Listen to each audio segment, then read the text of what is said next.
अयोध्या रामलल्लाचं मंदिर झालं. 500 वर्षांची लढाई संपली आणि त्यानंतरच्या निवडणुका. अरे, ज्याने सर्वस्व बहाल केलं तुम्हाला, या देशाला बहाल करणाऱ्या व्यक्तीने तुम्हाला रामलल्लाचं मंदिर उभं करून दाखवलं, त्यालाच तुम्ही हरवलं. शोकांतिका देशाची आहे. अतिशय संकुचित विचारांनी जगणारी, स्वतःला हिंदू म्हणवून घेणारी ही जमात. चीड येते, चीड. अयोध्यासारख्या नगरीमध्ये पराभव स्वीकारावा लागतो त्या व्यक्तीला, ज्याने जीवाचं रान केलं 10 वर्ष या राष्ट्रासाठी, या राष्ट्रातल्या या सर्वोच्च धर्मासाठी. शरम सुद्धा वाटत नसावी लोकांना त्याला हरवताना. अरे, त्याचे दुश्मन तो हरल्यानंतर तर टाळ्या वाजवायला तयारच आहेत. वाजवल्याही त्यांनी. त्यांना टाळ्या वाजवण्याचा मौका दिला कोणी? आपल्याच माणसांनी. ही जर सुधारणा नाही ना झाली येत्या 2-3 वर्षात, तर अस्तित्व संपण्याची वेळ आलेली आहे.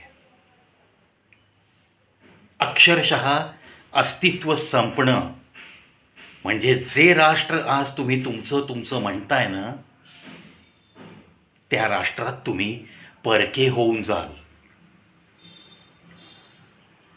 साधं 10वी पर्यंत जर गणित शिकला असाल ना, तर 1947 साली जेव्हा पार्टिशन झालं, जेव्हा या देशाची फाळणी झाली आणि एक राष्ट्र मुस्लिम राष्ट्र म्हणून स्वतंत्र झालं, त्यावेळेस ज्यांना इथं राहायचं त्यांनी इथं राहू शकता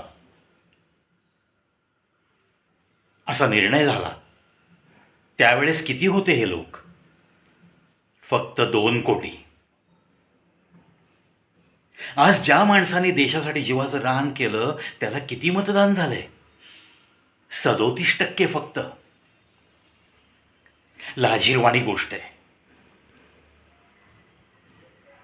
एकतर मतदान करण्याची अनिच्छा ही आपल्याला मातीत घालतीये, आणि दुसरी गोष्ट एकमेकात भांडत बसणे आणि तिसऱ्याचा सतत फायदा होत देणे.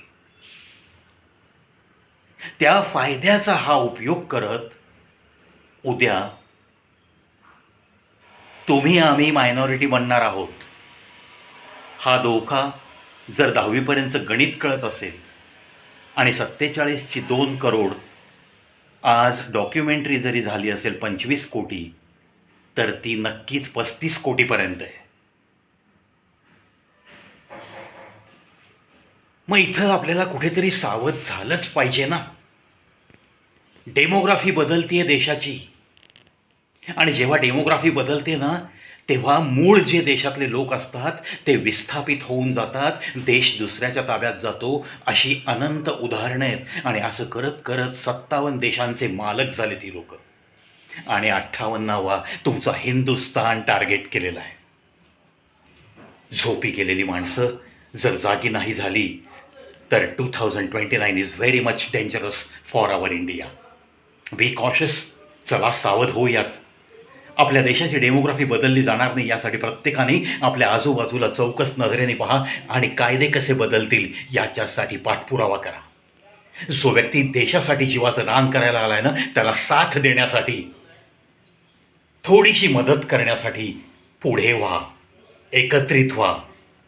Otherwise 2029 is very much dangerous for every Hindu.